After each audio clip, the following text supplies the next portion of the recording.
I know how to work this part at least. Yeah. And so, And then just twist them back. Yeah, I think I'm good. You good there? I'm good, man. Yeah, this is Alright, so we live right now? You're like 30 seconds, and then I'll start. I'll unmute y'all. Oh, so but they can see us though. Yeah, they can see y'all. Got you. Alright, so he gonna give us a head nod when we go. You know what I'm saying? Then we go from there, man. Turn off your phones. Turn off your that phone. thing on silent. That shit funny. I'm fucking with him and shit. Oh man, That's some of the smoothest whiskey ever. I try to tell you. It is whiskey, right? It's not bourbon. There's no way it's bourbon. It's gotta be whiskey. There's no way. I think it's bourbon, bro. This is bourbon tasting like this? Man. It's kind of how we get down on the podcast. Thanks. But then, my intern. And my intern sees me get some ice. I'll be going ahead. He gonna take his shit out. I'm outside, man. I'm gonna get you Like some that. time. This is not that for your mama call me. I'm like, that wine? They got some wine. Funny. I'm about to start. Alright. Yeah. Let's do it. We on? Good. What's happening, good people, man? Welcome to another episode of Entrepreneur to Entrepreneur. Today I got my homie Quincy Murphy with me, young investor here in Indianapolis, Indiana, doing some great things. Young philanthropist, great mind, all the above, man. Man, we met probably about a year ago. Yeah. Yeah. Maybe a year ago, just about a year. Maybe a little more than a year, but like a year. Okay. Man. First of all, so I met Eric. He invited me to dinner, and so my first thought, if I'm taking somebody to dinner, Applebee's, if you're lucky, a bar maybe, and little did I know, when I go to meet him for dinner, we're actually getting at a Pacer game. Floor seats. So we ended up having dinner, but I didn't know it was gonna be behind Victor Oladipo. So Cut it out, that was wild. So yeah, I appreciate that, man. That's when I knew. That was a good night though. Yeah, that's when I knew you was rich. I was like, dang, this man got what? Like who does that? No, not at shaking all. hands with Larry Bird. Larry Bird's like, what's up, Eric? I'm like, oh, this is crazy. Cut it out, man. So this man is known. anyways, man, you was on a Facebook post that I was tagged on initially. And so, I knew a few of the people, and you were one of the individuals who I didn't know. So what I then did was just reach out to you, just to kind of see what you do, what kind of pocket are you in, what do you do in real estate, buy and hold, flip. Right. And so, you had a little bit of everything at the time. And so we went out to the game, and then we connected, and then man, you took us on a Indianapolis tour of all your investments. Oh man. Yeah, you forgot about that. I did forget about that. Yeah. So you got 10 projects. That sounds like somebody who's rich, really though. Nah, man. If somebody is too busy for their own good, honestly. But, No doubt. So from there, man, we kind of touch base here and there, stayed in touch. Tell the people, who is Quincy Murphy? What do you do? Man, that's a hard question because I'm still finding out. But no, I'm born and raised in the city, of course, from the east side. Very proud of that. And I think a lot of that, the pride that I had, really just kind of organic because we all had that on the east side pretty much. So I kind of took that, and that pride kind of evolved into a certain kind of passion for uplifting the community, basically. So, because growing up, I saw what was kind of normal to me at the time, as far as the effects of poverty, blighted buildings, and groceries being hard to come by, all the good stuff that comes with poverty. And where'd you grow up at? Brightwood, specifically East Side, so 46218. And just seeing a lot of stuff just kind of really gave me a passion for changing it, honestly. Because it started with wanting to change it for myself. But for me, growing up somewhere where it's so communal, doing something just for yourself isn't really that virtuous, So then you kind of want to do that for other people. And that's just kind of how it happened. So it kind of started with wanting to change my own personal circumstances, and then kind of evolved into me wanting to do it for other people. So when you say do it for other people, you know, enhance the community. Yeah, for sure. Okay. Yeah, And from what type of aspect though? There's different ways to do that. How are you doing that? Right. Yeah. So definitely many ways to do it. And I think when I was younger, I encountered a few of those. So I mean, there was always stuff going on. Like there's this misconception that like people in poor neighborhoods are like sitting around doing nothing, and people do stuff all the time. So I've seen all kind of food justice. You know, people attempting things with that as far as programming, crime prevention, everything you can think of, health and wellness. But for me, how I got into development and real estate, I kind of had a childhood interest in design and architecture. I had uncles that they just do the work already, you know, so they all worked on houses in some way. So I was always just kind of around that particular angle of improvement. Gotcha. And it just kind of became my thing, really. So it's kind of, I just grew up in it. You know? So that was the initial like inspiration. Right. What is your company name first and foremost? Shift Development Group. Gotcha. Shift Development Group. So that inspiration led, you know, about what age do you think that you really got inspired and motivated to do that? About like 16 or 17. Gotcha. Like, so I was like in high school, and I used to like, I was weird. I was into these like development blogs. Like there was a couple, I wish I could think of the name of them, because whoever was running those blogs back then, I owed them a ton, because it was just like these weird, obscure blogs about development happening in Indianapolis. So around the time I'm 16 or 17, there was a ton of stuff happening, from Lucas Oil getting built to the cultural trail. So I was just following all these big development projects because I was interested, and that kind of was my initial exposure. Gotcha. So just being already casually interested in it, once I started getting exposed to what that meant in my neighborhood, right? So, you know, following the stadium getting built versus looking how to, you know, correct blight and poverty in your neighborhood is two totally different things. So, you know, that research kind of led me into doing more direct stuff that would affect my neighborhood, you know? Gotcha. So, yeah, that's kind of how it started. So about 16, 17, just getting casually interested. And, okay. And telling people about it, you know, so. So what's Shift today? Shift today, it's a full service development company. We provide, you know, full suite of development services, from design, construction, project management, consulting. I mean, you name it. It's basically a full suite. So everything that comes with development. So to translate that, Quincy can draw plans. He can manage your project and get you to the closing table real fast, all in one. Because I can't draw plans, so you're gifted. So yeah, I mean, that's dope though. That's dope. It's something. It took time to learn, but you know. So Shift, you had told me back in the day how you came up with that name. Right. Tell the people how you came up with the name Shift. Well, honestly, I had an idea of what I wanted the company to do. I actually had tried. What was that? Basically to change how development is done. You know, because I kind of, at that point, this is about maybe 22 or 23 at that point where I'm thinking of this concept. And I had already actually had a business at that point. I had started a business where I was subcontracting essentially. So I was self-performing my work. I did a lot of painting, flooring, whatever I could get my hands on to make money basically. And when I wanted to move into development full time, I kind of took what I learned so far, which was honestly not a lot, you know, nothing really positive as far as doing what I wanted to do. Gotcha. Just changing my neighborhood. So I knew development, or at least my thought was, it's being done wrong. And I wanted to do it a different way. You know, wanted to shift the culture. Essentially, right? Yeah. So coming up with the name though was kind of difficult. It took like a year.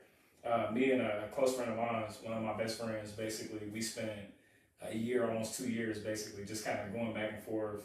So do you have a partner or are you solo? Solo right now. Okay. But, you know, definitely a lot of people I've collaborated with to kind of come up with it. Never really been by myself doing it. I respect you that. know. Yeah, so everybody, I've had a ton of people involved, but, you know, directly, the company itself is just like one staff person. Let's go fast along, but we can go far together. Oh, man. Like, yeah, crazy. I could dig it. I could dig it. Yeah. Now, when you develop plans, do you do it just for yourself or for other people? So initially, when I got the business rolling, it was mostly just for us, just for myself. But now we've kind of opened up to doing, more collaborative work with other people that need those services, which was the goal. Honestly, was to get there. I didn't know when I was going to get there, but it just kind of evolved into that where now we can provide that for other people, which is a step forward for us as opposed to only being able to do it for ourselves. So at what age would you say you got started in investing in real estate? That would be, I'm 29 now. That'd be 24, 23. 23. Yeah. Wow. Yeah. I was somewhere shooting dice and gambling at 23. 23. Making mixtapes and stuff. All right. So what's going on with Shift Development today? What kind of stuff you got going on today? Man, so we're doing a lot of cool stuff. So we got, still definitely, residential work is kind of a primary work for us. But, so when you say residential work, let's talk about that. What is residential work? Yeah, so for us as a developer, primarily that's obviously doing the, design and construction of property, whether it's new construction, whether it's a rehab or remodel, that's that part. Gotcha. Then we also have other projects that are like, commercial projects. So for right now, like we're converting a bus into a food pantry for a nonprofit. Okay. Also working with some other investors, which, as I said, for us is an evolution, being able to provide those services that we have to other people. So let's talk about that. We got to break it down for the people. Because not everybody really understands the real estate language, but they're curious, they want to know about it. So when you say when you're working with other investors, those are passive investors you're talking about, is that correct? For the most part, yeah. All right, so a passive investor is somebody who wants to invest in real estate to make their money grow faster than it would in the market, but they don't want to do the construction. They don't want the day-to-day task. Right. They want to operate at their job, whether they're a doctor, lawyer, firefighter, but they want to invest. So in that situation, with a private investor, Quincy would typically basically offer them, let's say, 10% for their money. Right. So if a lender gave him $100,000, Quincy would basically what the APR would be on $100,000 annually. Correct. At 8%. I mean at 10%. Correct. So a private lender could be anybody. It doesn't have to be a specific certified person. It could be you, your dentist, your family member, somebody who just wants to see their money grow. Right. And so that comes with a term. So let's say Quincy got the loan from a private lender, yet Quincy didn't fulfill the job to complete a project. Right. Well, what happens is that private lender becomes the first mortgagee on that loan. Meaning that if you fail to complete the project within time and in order, basically, they get the home. Right. And they get the ability, instead of getting percentage, they get to convert. You all right over there? Yeah. You need some water? It's a whiskey, man. Hey, man, he ain't tough enough. He ain't tough enough. Oh my God. He needs some of your juice, bro. He can't handle the angel's envy. We're going to take a little pause for him. You good, man? Take your time, bro. That's good stuff, man. It's strong. It's okay, bro. Yeah, sorry, it's got me. You know what I mean? Some of us got to mature sometimes. That's aggressive, man. You're growing up on the podcast. Right now, like I just got a year older drinking that cup. Hey, no, 35 and up like that. Yeah, man, I don't know where you fish at. He brought something special out tonight. I don't know. This is wow. Whatever this is. All right, man. Let's get back to it. Sorry. Let's get back to it. So, when he's saying he's working with investors, he's working with private money lenders who are basically willing to invest in him and his projects and or others to grow their money. Basically, they're getting 10 to 12% on their money, every 6 to 12 months, depending on the terms that they create. They're basically playing the role of a bank. Right. Gotcha. Right. Gotcha. So, let's talk about it, man. Right. Let's get to the nitty gritty. All right. When did you do your first flip? Man, first one, I was 24, as I said. Ooh. And I kind of got in mind, I basically self-performed my way into it. I didn't have any money. At the time, so how the hell you get the property? Well, so actually, it was someone I knew had the property. It was a friend of mine, basically. Hey, so listen, this is how you get creative with real estate. I could hear it coming. Yeah. So this one actually was still working full time at the time. I was working for the state, and he actually was doing a condo, doing a remodel, and he was going to retail. He was going to sell it, and his contractor basically kind of fell out essentially. So he's like maybe 60% done with this project, and we're just kind of talking, just shooting the stuff one day, and he's like, man, I got this house I've been working on, this condo, and the contractor kind of fell out. He's like, I'm trying to find a solution to it. He's like, he asked me, do I know anybody? So he's not asking me directly to do it. It's just, do I know anybody? And so I'm like, well, let me come take a look at it, see what's going on. So I go over and take a look at it, and there was I don't know, just something kind of hit me. I'm like, I can do all this work basically, Meaning like yourself? Like myself. Okay. Yeah, it was a condo. It wasn't really big. It was a 2-bedroom. It was 2 stories, but it was pretty small, So it just needed just things that I could self-perform. So it just kind of hit me later that night, and I called him the next day. I'm like, well, what if I come in and I self-perform the rest of the work you need? What would you be willing to do, basically split a profit, Gotcha. So that's sweat equity.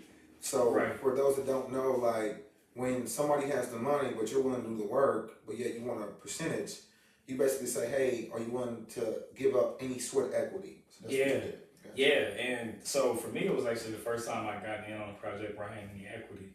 And so at the time I was working full time, so I pretty much would get off at 5 and go self-perform work until I got tired, basically, 1 or 2 in the morning, and just go home, go to sleep, and repeat. I did that for 2 months. Got the project done, and we put it up for sale on a Monday, and it sold on a Wednesday, I think. Gotcha. What you make on that first project? My first time in, my equity on that, I got $30 grand. Ooh, solid. Yeah, on a split? Yeah, on a split. That was crazy. Right. It was. We got a lot more than we planned to get, honestly. So it just worked out really well. Gotcha. So what's the next step after that? So after that, mutually we thought about what we would do next. Honestly. So you and him. Right. So at the stop amount, that one went, worked out so well. We're thinking we can do, let's do more of this, And I'm still kind of working full time, so I'm thinking how to balance that out with keeping my job at the same time. And so from there, we basically we bought maybe I think 2 more houses. We went to an auction basically. So the city has a surplus auction once every 3 or 4 months or so. So they're 3 a year, and they basically sell off surplus property they have essentially. So it's an auction. Properties usually start at $500. They go up from there. Not no more.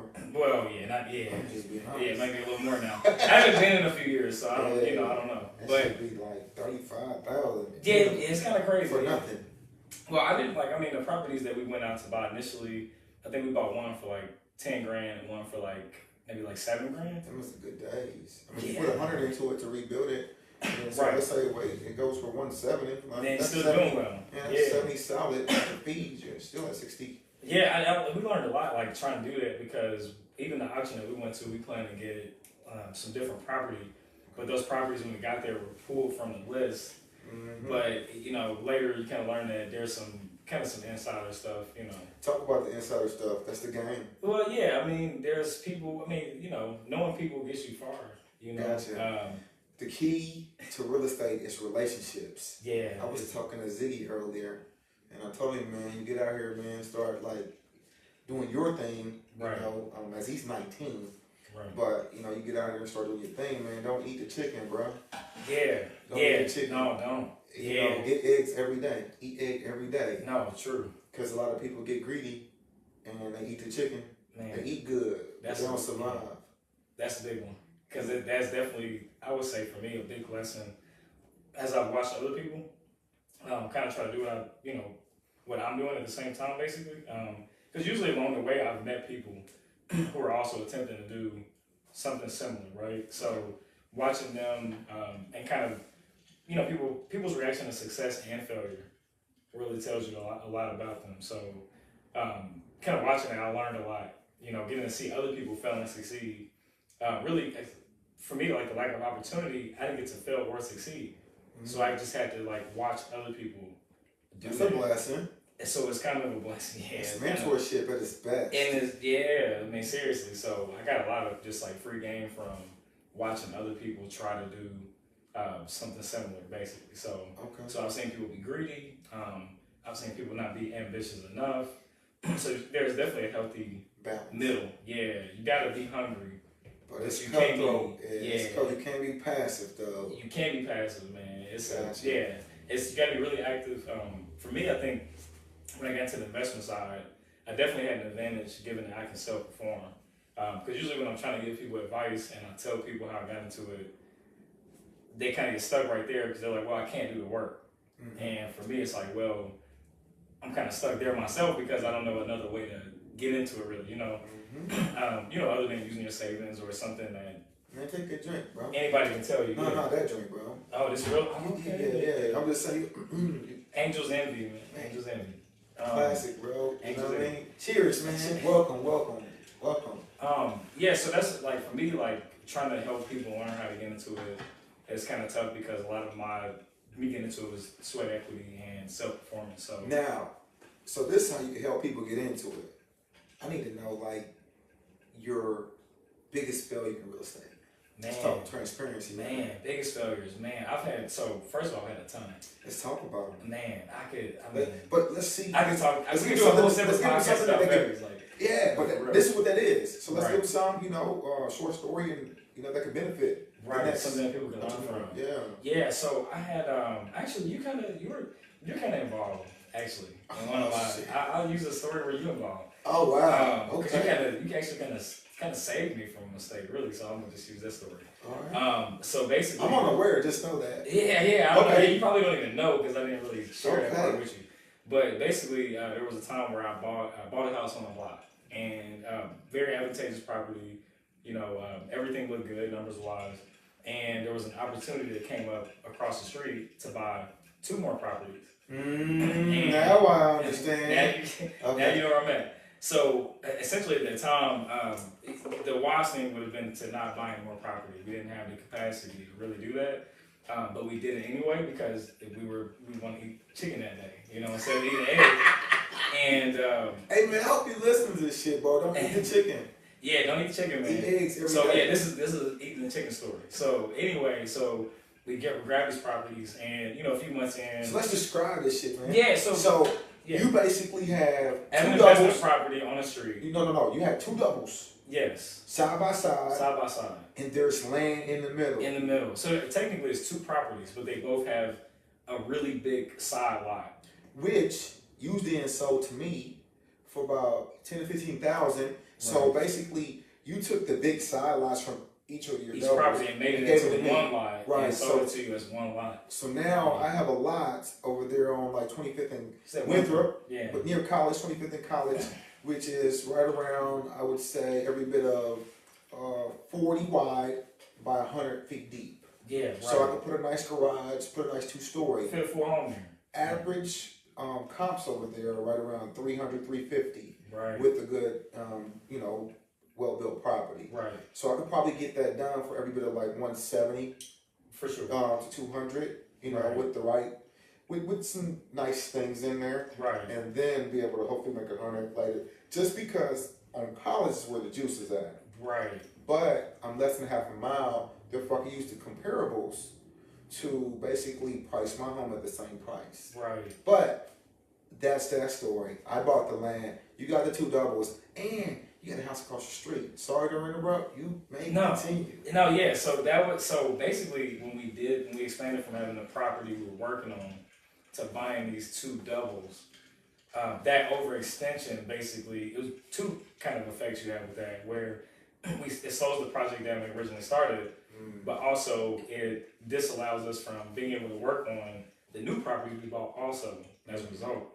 So in our effort to mitigate that failure, that mistake, honestly, I didn't really have an answer, and it kind of just came to me one day looking at the properties. I'm like, well, there's a lot in the middle. Like physically in person you see it, but legally there's nothing there. So I basically did some research to see what it would take to make that a lot that I could sell. Now that's deep. So I'm gonna take something away from Quincy right there. As an entrepreneur, there's a difference. There's a difference between a hustler and somebody who's resourceful. And so being resourceful is equivalent to being somebody who's going to make something out of nothing. And basically you saw an opportunity because you had two doubles that had big side lawns, and you was just like, hey, I could make 10 or 15,000 if I just sell that lot. Right. And you did that. I wouldn't purchase from you until you got that done by the city. Right. Yeah. No. Yeah. He would not. Would not make that purchase. And you were adamant, and that was just like until I get drawings from the city stamped, right. I'm not going to purchase. And then what do you call that? What do you call that when you get the lot like zoned? Well, the estate. Yeah. I got a state. Right. There's a word for that though. The whiskey is taking the word from it.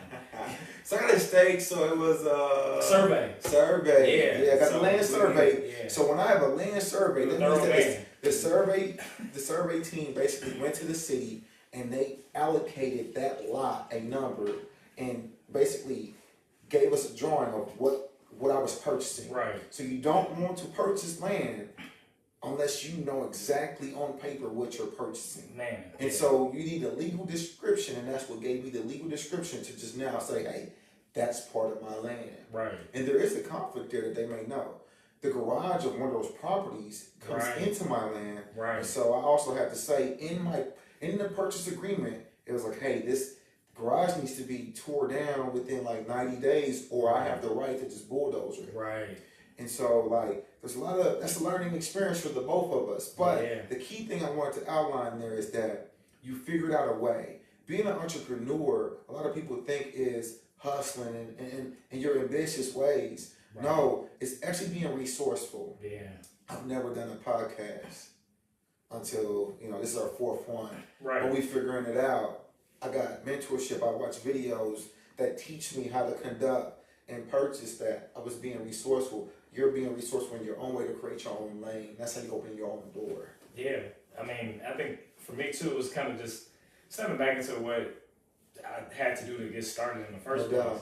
You know what I mean? Like, you got to look at honestly, it's like living, like, you growing up in a house where food is a little scarce. You don't get to just go in and grab a steak and some asparagus and mashed potatoes. Like, you got to make, you might have sugar, a slice of bologna. Food, bro. You got to make that into something. So once you get out into entrepreneurship, I think it's a little easier to be creative when you've kind of already had to, All right, so let's wind back. Let's go back to that failure. Right, yeah. So I got the land, 2 doubles.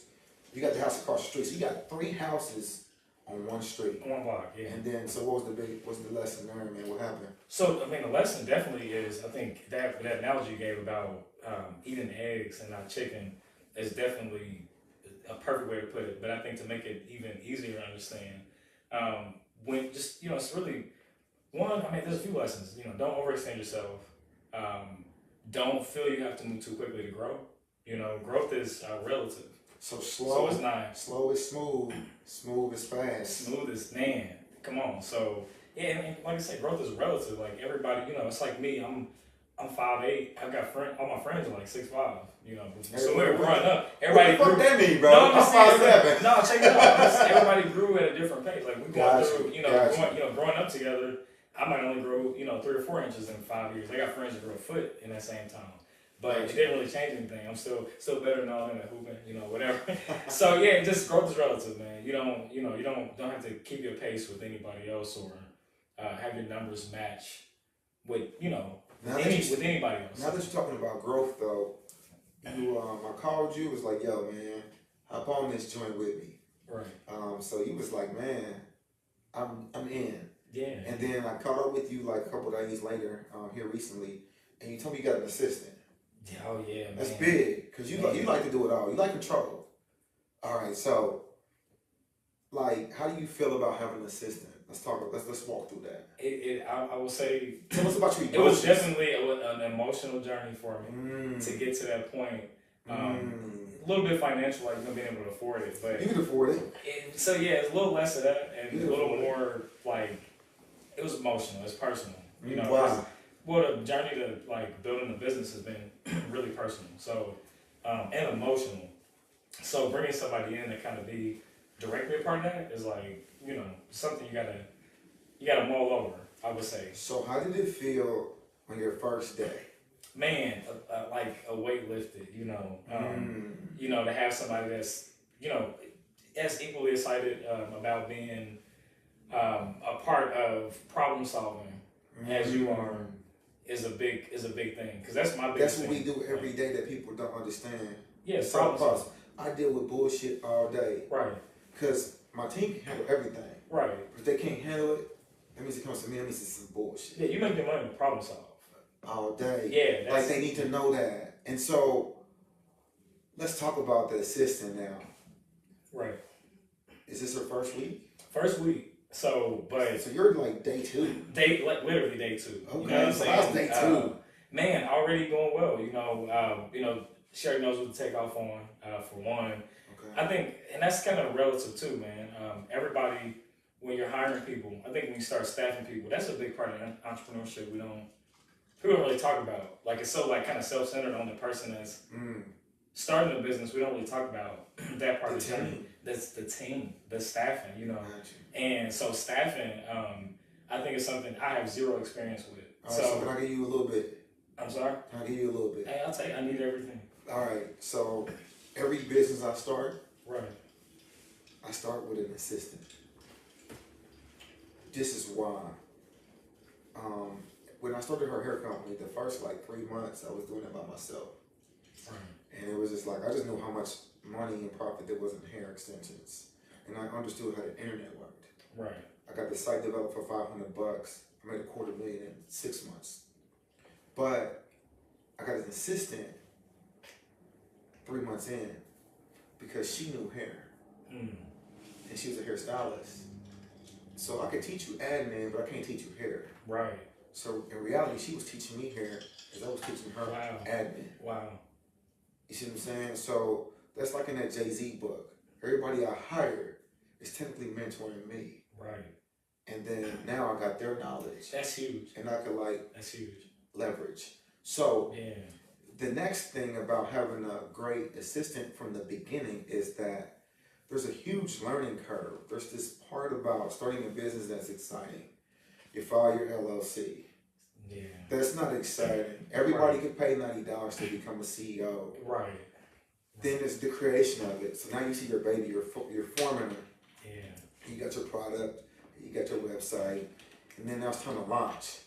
Now when you launch, 99.9% of your friends don't purchase. Yeah. Right? And so none of my friends have bought a house from me yet. Anyway. So then you have the part where you have to learn to market. But having an assistant allowed me to basically purchase, marketing courses. Back then it was SEO, search engine optimization. And as I'm learning search engine optimization, she's with me. Wow. So in essence, I'm empowering her. She's gaining those same skills as you get. Therefore, I could fire myself from doing that job. Wow. And give it to her. Pass her. So when you stated that you couldn't afford her, it costs more to bring somebody on later than it does to bring them on at the beginning. Yep. Because if she learns as you're learning, or he learns as you're learning, you can essentially delegate that to them. Right. And now you know how to supervise them because you went through the same training. Yep. And you could back up, allow that, and free yourself to grow your business and work on your business versus in your business. Man. So that's the importance of hiring an assistant instantly. Man. I wish you would have told me that 2 years ago. It's just, it's just something I've done. I've done it with Sandcastle. Yeah. I've done it with Entrepreneur to Entrepreneur. And so now, I don't want to set this up. They do. But we went through the same little situation and course and everything and, ups and downs with it. Right. And so, that's really how you really, empower. Now, with that, a lot of people struggle giving somebody the control. Yeah. So that's your issue as an entrepreneur. That's not theirs. Right. But again, remember what I said earlier. You could go fast alone, but you can't go far. So you can make $500,000 by yourself, but you can't really make $20 million without a team. Yeah. And so they can't get on a team when you're at 10 million in revenue and say, and you can just give them the whole picture. Right. They don't have the same. Right. They don't have the same buy-in. Yeah. they just did the work. Yeah. Now you see the importance of having an assistant. Yeah, no, I see it now. Out the gate. Yeah, And man, so, it's huge. It's huge. Yeah, so like my real estate assistant, her name was Natalie, you know what I mean? Like she's a realtor, but she was doing it part time. Right. She thought like a realtor. Right. She functioned like a realtor. Yeah. So then I made her take the courses. She didn't quite want to take them Right. because she didn't have interest in investing. But now she's a realtor for many investors because she understands investing. Yeah. She understands the numbers. So basically, she had a cheat sheet Mm-hmm. to walk into any investor and be like, yo, I could scout properties for you all day. I feel like we kind of talking about it's like a recurring thing with like prerequisite skills, right? Yes like and stuff no. that, well, Some like, people don't not, have it. Well, not like required skills, but like using what you know already. Mm. You know what I mean? Like you don't have to know a lot about anything, but just using what you know already. I get that. I And get taking that. advantage of that. I want to dig deep. I want to dig deeper though. We have to let go of our control. Damn. Our ego and our control is what hinders us. Yeah, man. But to become a teacher and empower is like when we grow. Right. But we feel that to give it away, we're gonna lose. Right. Right. That's what our culture thinks like. So in essence, it's a situation to where Natalie knows everything I know. I may have a little bit of edge on investing just because I'm like knee deep, and she's a realtor. But she's been along the ride for 6 years, so Yeah. she's definitely like very Right. versed. I don't take that away from her. She's making money. But if I need Natalie, she's gonna be there for me. Right. So I wasn't afraid to empower her. Today she barely works. Ziggy's like, man, when Natalie come to work? Yeah. And I'm like, man, she work from home and she, you know, like she does. I Yeah. gotta drop off her work at her And that's house. her thing. Yeah. Yeah, She's the boss. Like. But I say that to say though, when I became a teacher to my team, I became a better entrepreneur. Yeah. So then I told Ziggy and anybody else that comes works for me, this. Mm. Like when you are good at your job, just because you're gonna want to know how you're progressing at the job. Right. You know, you want the quarterly reviews, or the monthly reviews, or the yearly review. Like, don't come to me until you can teach what you know. Right.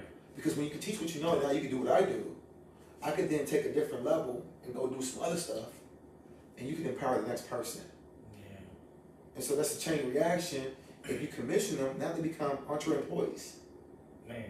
You know, Yeah, so that's something. so Entre employees. yeah, because if she gets a base commission on your acquisition, she has her base salary. But if she's finding you properties, if she's now she's That's what you're invested. saying. Yeah. She's Now she's invested. She's using her time. So now instead of Yeah. working 9 to 5, she's working 9 till it's complete. Yeah.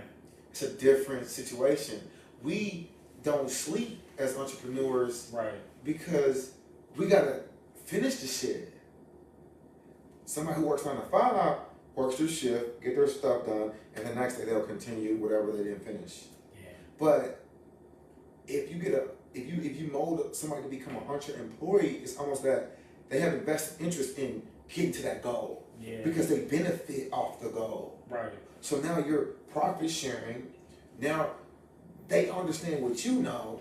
So the level is really so it's really cohesive. Right. In a personal way, in a psychological way, in a financial way. You know what I mean? So now the trust is mutual. When in essence, we question trust, and that's why we struggle to give it. Yeah. No, I agree. So you got to become a better teacher. So Alright. you don't trust because you're not a good teacher sometimes. Yeah. No, for me, I know for a fact, terrible teacher. And that's something But I you gotta know get. this shit, so get it together, I know, bro. right. And that's what I'm like. Yeah. That's for me. One of my big goals for next year definitely is to become a better teacher. Like being able to translate the knowledge and the information a little more deliberately. Gotcha. And do it in a way that's healthy and easy for people to do. I've tried to do it, and I'm just, that for me has been something I gotta get better at. Gotcha. No doubt, no doubt. That's a tough one. I think all entrepreneurs or just people, trying to lead something should think about that, more than people usually do. Transferring your skills, transferring your knowledge. So. Got you. Because I think if you're doing something, your goal, there's no way to do something. I think entrepreneurial, which the basis of is you solving a problem and transferring that knowledge isn't beneficial to you. You know what I mean? Like you can't. It just goes hand in hand. But so, when money's attached to that, yeah, it gets a little scary because people are like, well, I feel like I'm giving away money. I So feel like guess I'm what? giving away time. so guess what? That's your cost of education. Right. So like if you lose somebody, if they learn from you and they went somewhere else, it's the cost of education. Yeah. You know what I mean? Sometimes you just gotta look at it like, man, they left me better than where they came. Right. And you just gotta pride yourself on that. Because one day you're gonna find a team or people that like just like stay with you just because you really impacted them way differently than anybody else. Right. You know what I mean? So like that's that. Now, man, we got about 15 minutes left, but before we go into that, you know, you're 29 years old, so I commend you in everything you're doing, man. You know what I mean? At this point, how many projects have you done? Total? Yeah. Like, oh man, I don't know, 40 or something. I don't know. That's dope as hell. Yeah, I've done a ton. I don't think I've done 40. I don't know. I don't know, like, because I've done. I mean, I'm counting my first and third party stuff also. You know, so Okay. which is first and third party meaning there's projects I've invested in myself, and then projects where someone else invested and I did the work. So the total projects, I mean, I don't know, 40 or 50. I love it. I love it, man. Tons. Kudos. So, if you got any questions, make sure that you ask them here. You know what I mean? You can comment on my Facebook or you can text me at 317-597-2347. Again, that number is 317-597-2347. You get a link, sign up, your text will go through, ask me anything you want or anything you want to ask Quincy on my Facebook. So, alright, here we go. You're 29. What would you tell yourself? What advice would you give yourself if you were 19 today? Man, If you wanted to be a real estate investor? I would say, you know, for me, at 19, and this may not be what everybody can say to themselves, you know, but for me, keep going, you know. It may, like... Explain that. When you well, say keep going, what you mean? Well, because I can tell you at 19, 20, when I got my first business started, I had some, like, ups and downs with that, right? And so I had moments where, I mean, a ton of times where I questioned, like, am I doing the right thing? Because I kind of had a choice at that point where I could have just went back to work. I had decent job offers, at least for a 20-year-old, you know, and trying to decide whether to keep myself in it or, you know, because I had a lot going on around that time, honestly. Actually, at 19, I bought my first place, like that I lived in. So I bought my first house and moved in about 20. And so around like 21, 22, I had a dilemma where I had to decide, should I sell this house or essentially have a foreclosure? You know, I was in a spot where I had to make a choice, and I would definitely tell myself to just keep going. You know, keep grinding. So, to articulate and really like dive into what he's saying, so it's don't quit. Yeah, you can't. Like, I mean, and it's gonna feel stupid most of the time. Like, honestly, a lot of times where I'm like, I decide not to quit. I'm like, man, this is dumb shit, you know. But then I realize after, you know, and so I think once you've done that enough times, you kind of get in that throw, you know. Got you. Yeah. So if I could put a spin to that, all right. So this is what I would say. So if you go to a job interview, and man, quit babysitting and hit that shit, bro. I'm trying, man. You drinking ice at this point, so. Nah, bro. Like, cause I didn't went through my shit. Be like, I know the ice. Now you drinking don't ice. be comparing me to I you, bro. won't. I'm sorry. You know what I'm saying? Let me get it done. Gym champs. All right, so let's go back. Hold on, let me. All right, so let's dig at it.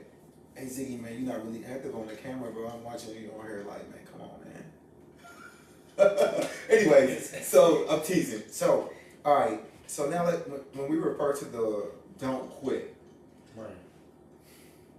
when somebody does not have a job and they're constantly interviewing to get a job, it's because they understand they need work and, you know, exchange for their money, exchange for their time in order to pay their bills, gas, food, and take care of the kids. Right. So, as an entrepreneur, you know, what I see very often is people start and then feel that uneasy feeling that you talked about. Like, man, I ain't never been on a camera like this. Yeah, right. You know, but the truth is, I told my team that, like, we got 200 students in 33 days. We about to see 5,000, you know what I'm saying, in a year. Right. And then, so I was like, we putting content out every day. And, you know, I'm going to have to be a technician. So I literally looked at him and said, I'm going to be a technician. I'm going to have to work. And so a lot of people don't understand that the persistence that you have when you need a job is the persistence that we have as entrepreneurs when we need to succeed. Right. And therefore, when you don't know it by yourself, you become resourceful.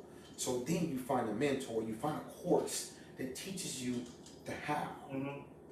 So, you know, the most important question in life is why. Right. Why did you do this? Why did Right. you do that? Why does that do this?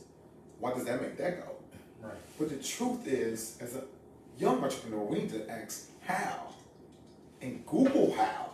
We know how to use Google to find what we need, but we need to understand how Google works to make us money. Right. So how does Google make money for us? And so we need to figure that out. That's your best friend. Google is your best friend. And that's an example. But the ambition that we carry is the same ambition that those carry as, you know. And, I say compounded though, you know, because I think when you're looking for a job, especially if you're in between jobs, you're kind of looking to solve an immediate issue for yourself.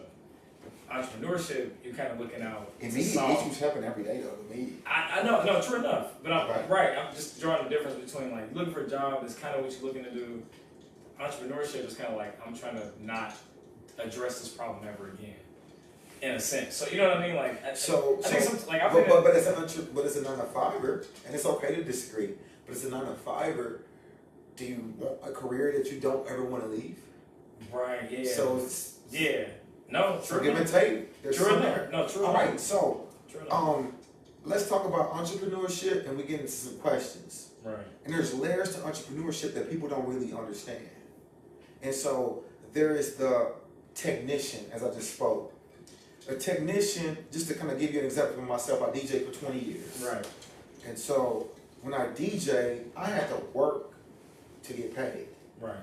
It's like clocking into a job. It's an expensive job, basically. Yeah. So if I don't work, I don't get paid. It's a technician. I have to do the labor myself to reap a benefit. Right. So then you have a manager, entrepreneur. So now let's say I was my guy Nick down the block. He has Decademics. He has a crew of DJs that he teaches how to DJ, but he also manages them. So when Nick goes and DJs, he gets paid his fee. Right. But he also gets 25% of all the other guys' Right. work. So he's doing both. He's a technician and a manager. And a manager. But he can take a day off because he's managing a fine. team. Yeah. So that's the progression as an entrepreneur. But the goal is to become an entrepreneur where Nick no longer oversees the operation. Right. He manages all the DJs, and his compensation is made without having to labor. Yeah. Meaning that you could be on vacation and you're still turning cash flow. Right. And so we need to really understand that when we're transitioning into entrepreneurship in the sense of, is it worth leaving my job, Right. making $50,000 to go DJ for $50,000, but then I gotta pay for my own health care. Then I gotta pay for this. Yeah. Then I gotta pay for that. And so understanding the levels is very important, and that's called the E myth, the entrepreneurial myth. Mm. You got the technician, the manager, Right. and the entrepreneur, man. Wow. So the entrepreneur is going to figure out a way, become resourceful, find the how to get that done. Right. Not the why, find the how. How? Yeah. You know what I mean? So that's how we That's do that. heavy, man. That's heavy. I think you told me this one time when we first met, and I was kind of blown away by that. No doubt. I never thought about entrepreneurship and on levels, you know. So. Gotcha, Big stuff. no doubt. Big stuff. Now, man, any questions, man? I'm taking all questions real quick, man. We got about 10 minutes left. Boom. There it is. I got a few, man. All right. Alright, so I got a guy, Carlos Pena. He said, how do I feel about wholesaling? Like, I'm gonna ask you that though. Right. What's your honest? Hey man, nah, negative, positive, whatever. We keep shit positive, but at the end of the day, let's be authentic. Right. What's your opinion on wholesaling? Well, I can tell you. I'll tell you. Get a little bit closer to the mic. So I'll tell you my natural first reaction to what I know about wholesaling is it's not the most positive approach to acquiring real estate. Why? Well, it kind of goes into, and this is why I don't think wholesaling as a method requires this, but some people take the wholesaling method and it becomes predatory.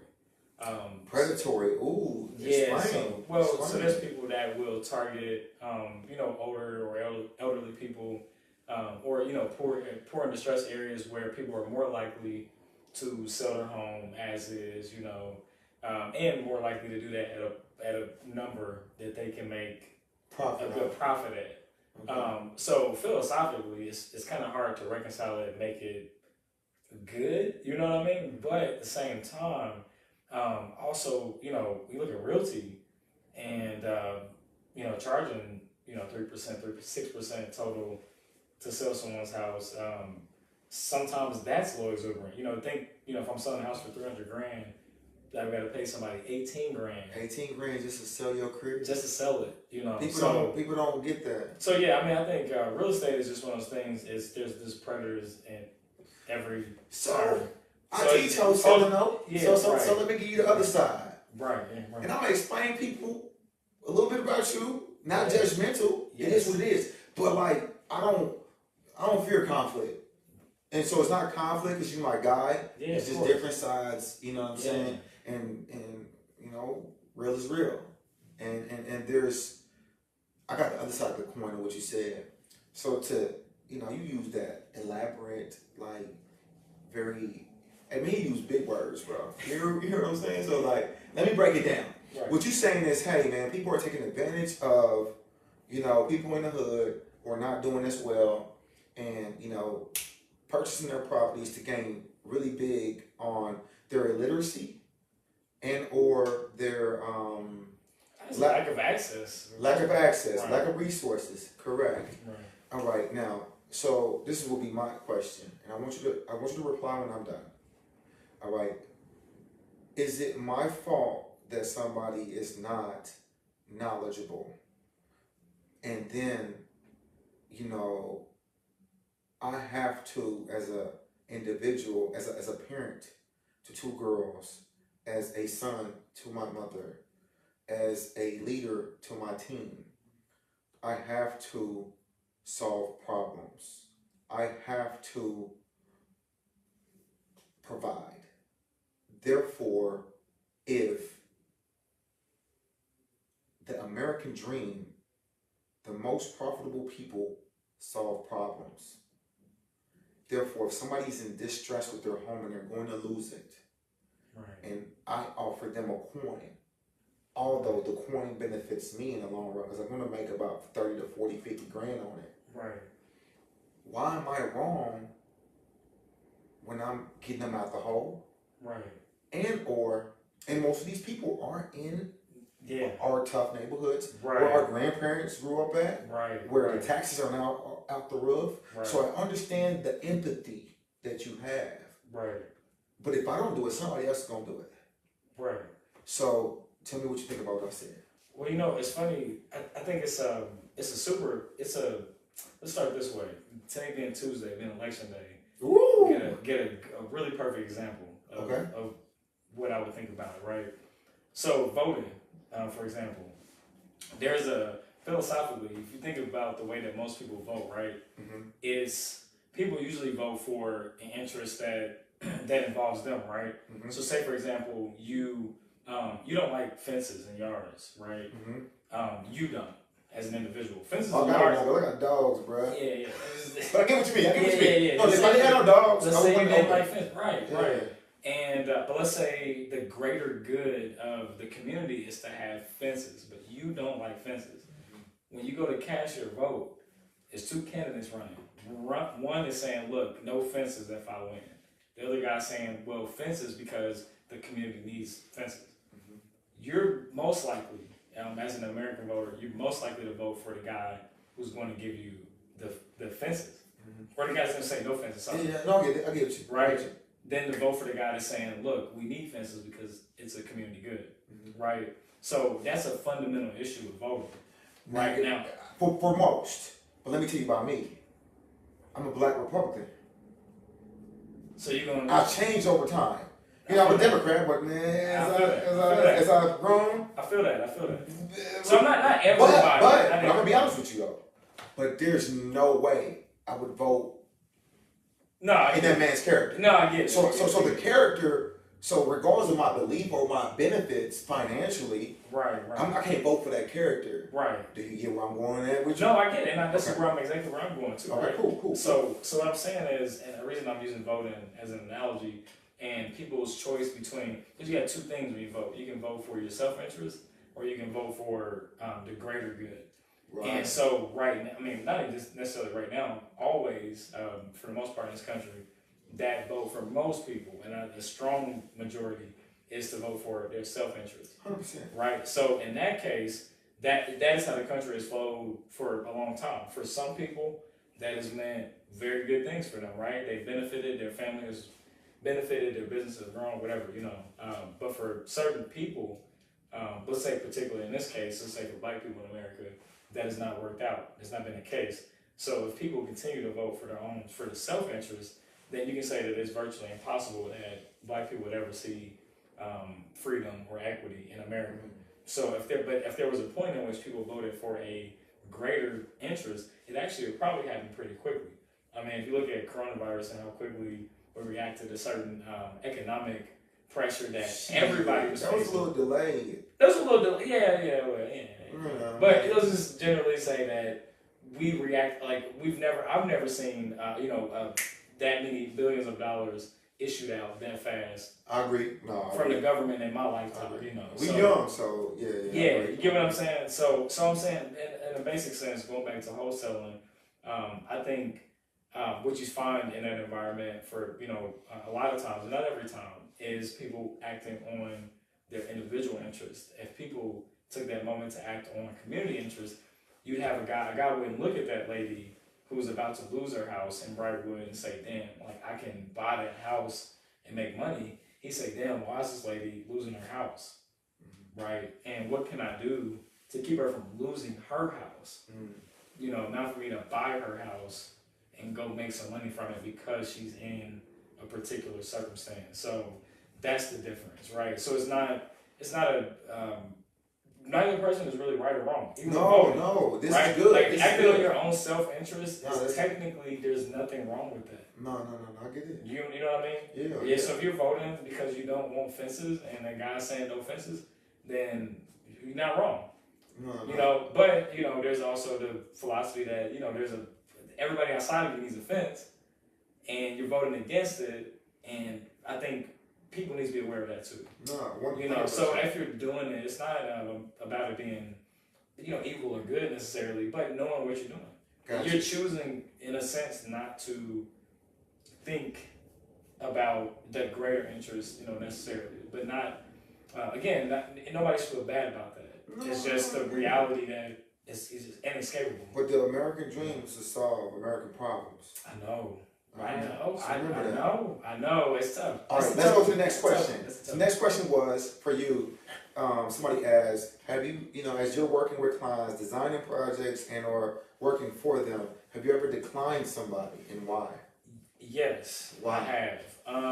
For the most part, it may come in them not being prepared a certain way, and that doesn't really mean financially at all. It could just mean they had a vision for something, and when we consulted with them, that vision that they had just wouldn't work, and they had to go back and figure that out.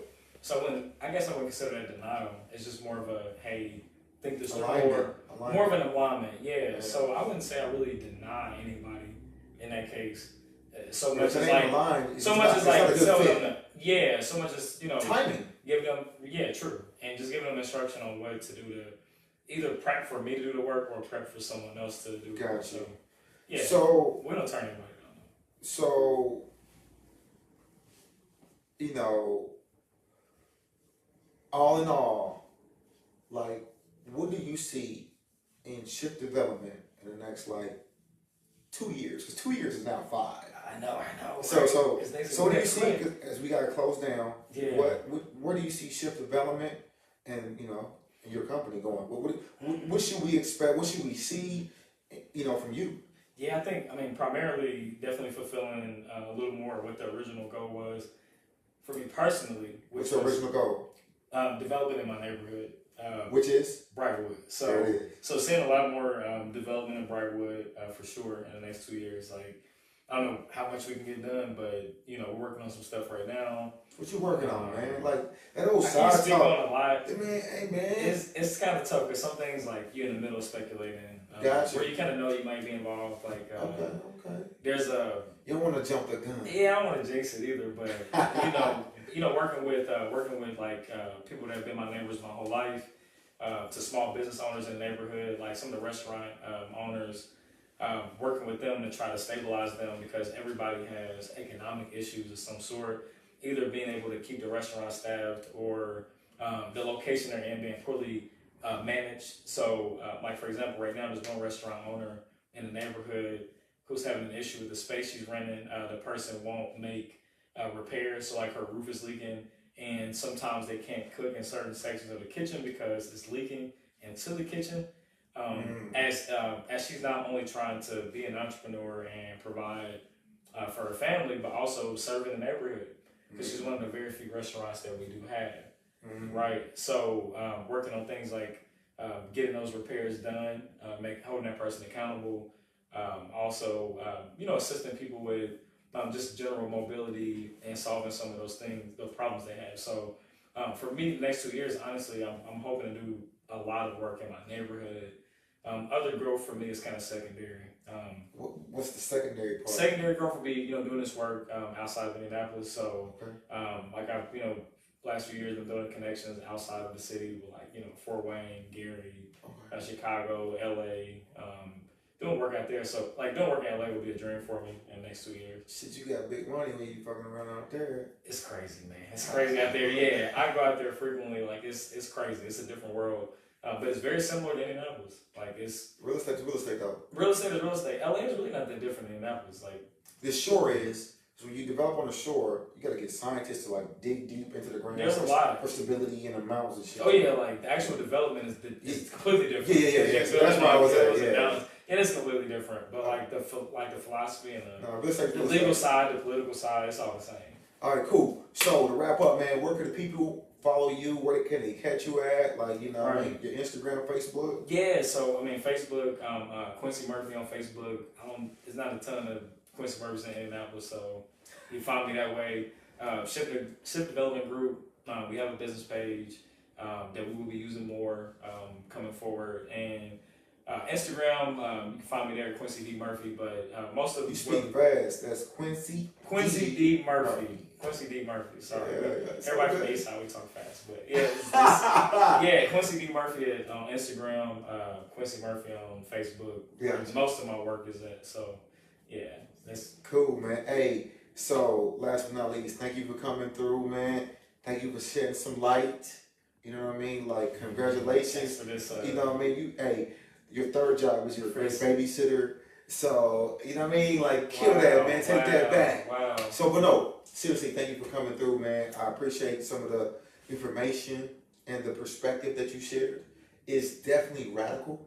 That's why I brought you. You know what I mean? But it's all good. Like, disruption is the key to, like, really impacting. No, for sure. People don't know that. So, like, when you enter an industry, I don't care what you do, you want to cause disruption. So many people focus on attention, but you really want to disrupt any industry that you come into. Right. And so you have a disruptive approach, and I respect that. And thank you for coming through, man, for shaking it up. Man, thanks for having me, man. All right. So, hey, though, you can catch us at entrepreneur.com. If you take the wholesale class right now, you go to acquisitions and wholesale. If you type in the code cash flow, You get your first 30 days free. I'm going to teach you how to wholesale and basically find the best properties in the city and how I acquire great deals, either to wholesale, flip, and or buy and hold, man. So I've had a little bit of success. There's no right way. I'm just teaching you my way. A little bit. That's great. You know what I mean? So entrepreneur.com. You can follow me at I am Eric Armstrong on Instagram, and we out this thing. Yes, sir.